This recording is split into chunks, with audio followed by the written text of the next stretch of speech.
नमस्कार मित्रों। जैसा कि मैंने आपसे कहा था और मैं जो हमारी न्याय व्यवस्था है उसके 3 अभिन्न हैं। तो इससे पहले वाले वीडियो में मैंने आपसे चर्चा की थी हमारे जो इंडियन पिनल कोड है उसके बारे में। अब मैं चर्चा करना चाहूँगा हमारे जो न्यायालय है और उसकी जो अवस्था है वो कोई किसी से छुपी नहीं है, वो कितनी दयनीय है यह हमें सबको पता है। और जैसा कि हमारे इंडियन पिनल कोड के साथ है, लगभग वैसा ही हमारे न्यायालय के साथ है। हमारी जो न्यायिक व्यवस्था है वो भी अंग्रेज़ों की देन है और हमारे संविधान निर्माताओं ने उसको जस का तस लागू कर दिया, बिना सोचे समझे कि ये हमारे लिए सही है या नहीं है। और जिस हिसाब से हमारी जनसंख्या बढ़ी और जनसंख्या बढ़ने के साथ जो अपराध की संख्या बढ़ी, उनके जो अपराध के दर बढ़े, अपराध की दर बढ़ने के साथ साथ अपराध की गंभीरता बढ़ती गई। लेकिन हमारे देश में जो न्यायालय हैं, न्यायाधीश हैं, उनकी संख्या उस अनुपात में नहीं बढ़ी। तो उससे होता ये आया कि जो हमारी जो पेंडिंग केसेस हैं वो बढ़ते रहे, अब वो करोड़ों में पहुंच गए हैं पेंडिंग केसेस। और साथ ही हमारा जो संविधान, हमारा जो इंडियन पिनल कोड इतना लचीला है, जिसकी चर्चा मैंने पिछले वीडियो में की थी, उसके कारण हमारी जो न्यायालय है उसमें प्रवृत्ति आ गई है कि वो हर केस में अगली तारीख दे देता है, और अगली तारीख भी कई बार हो सकता है 3 महीने बाद मिले, 4 महीने बाद मिले। तो इसके कारण जो न्याय 6 महीने में होना चाहिए, 3 महीने में होना चाहिए, उसके लिए कई बार 3 साल, 6 साल, 10 साल, 15 साल लग जाते हैं। तो मेरा ये व्यक्तिगत विचार है कि ऐसे न्यायालयों को बंद कर देना चाहिए। अगर कोई न्यायालय न्याय समय पे करने में अक्षम है तो उसको तुरंत बंद कर देना चाहिए। क्या आप ऐसे डॉक्टर के पास जाना चाहेंगे जो किसी सामान्य सी बीमारी को भी ठीक करने में महीनों लगा दे? फिर हम लोग कैसे शांत बैठ सकते हैं जब हमारा न्यायालय, हमारी जो न्यायपालिका है वो बिल्कुल सुस्त रफ्तार से काम करे, अजगर की तरह रेंगते हुए चले?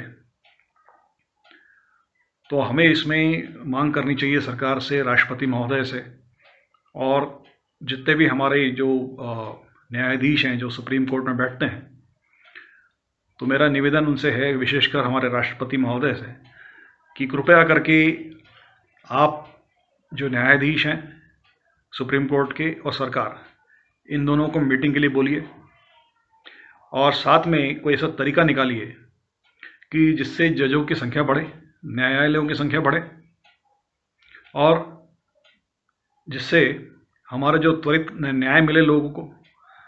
क्योंकि आजकल जो सामान्य व्यक्ति है जिसको न्याय चाहिए, लेकिन वो न्यायालय जाने से डरता है, क्योंकि न्यायालय गया आदमी तो उसकी संपत्ति बिक जाती है, उसका जो जमा पूंजी खत्म हो जाती है। तो मेरा ये मानना है कि राष्ट्रपति महोदय को ये करना चाहिए, और अगर कोई कमेटी बनती है न्यायाधीशों की और सरकार की तरफ से नियुक्त किसी मंत्री की या प्रधानमंत्री की, तो उसकी अध्यक्षता स्वयं राष्ट्रपति महोदय को करना चाहिए और तुरंत से तुरंत इस दिशा में कार्रवाई की जानी चाहिए, ऐसा मेरा मानना है।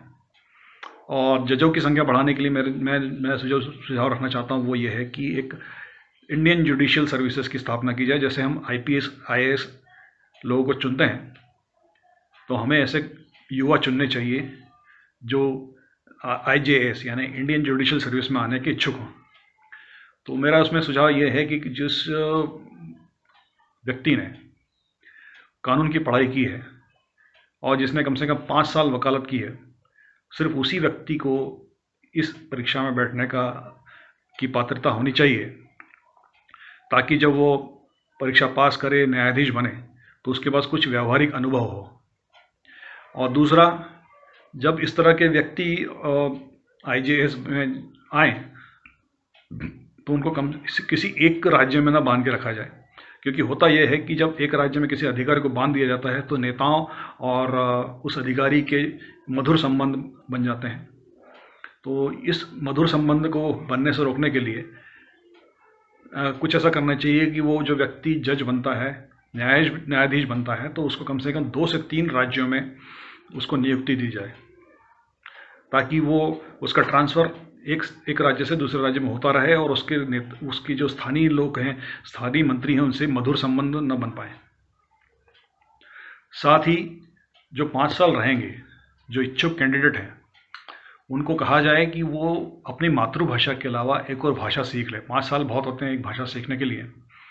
मान लीजिए कोई केरल का व्यक्ति है और वो न्यायाधीश बनना चाहता है आईजेएस के माध्यम से, तो उसको या तो कोई भाषा, या तो उड़िया सीख ले, या गुजराती सीख ले, मराठी सीख ले, या हिंदी भाषा सीख ले, ताकि उसको ट्रांसफ़र किया जा सके ऐसे राज्यों में अपने गृह राज्य से अलग। क्योंकि सब जानते हैं कि जो गृह राज्य में बड़े बड़े पद पे रहते हैं उनके कैसे मधुर संबंध रहते हैं नेताओं से। तो आईजेएस की स्थापना तुरंत की जानी चाहिए।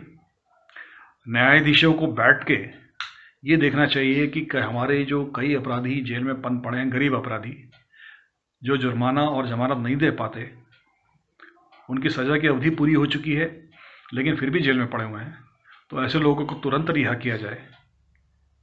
भले ही उसके लिए उनको राष्ट्रपति से सिफारिश करना पड़े या प्रधानमंत्री जी को बोलना पड़े, तो इन सबको बैठ के सबकी सामूहिक जिम्मेदारी है इस दिशा में काम करें।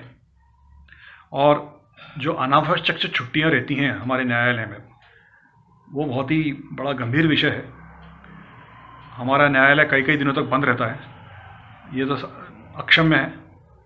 न्यायालय किसी भी दशा में बंद नहीं होना चाहिए।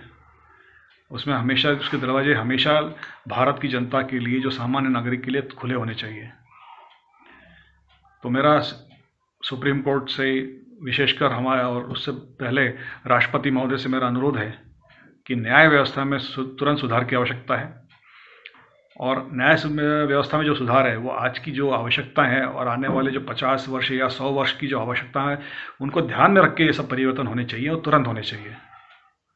तो कृपया करके मित्रों, अगर ये मेरे विचार आपको पसंद आए हों तो जल्दी से जल्दी जितना हो सके इस वीडियो को वायरल करने में मेरी मदद करें, ताकि सरकार इसे एक जनमत संग्रह के तौर पे ले और जनमानस की भावना समझे और वो जल्दी से जल्दी कार्रवाई करने के लिए प्रेरित हो। धन्यवाद। जय हिंद।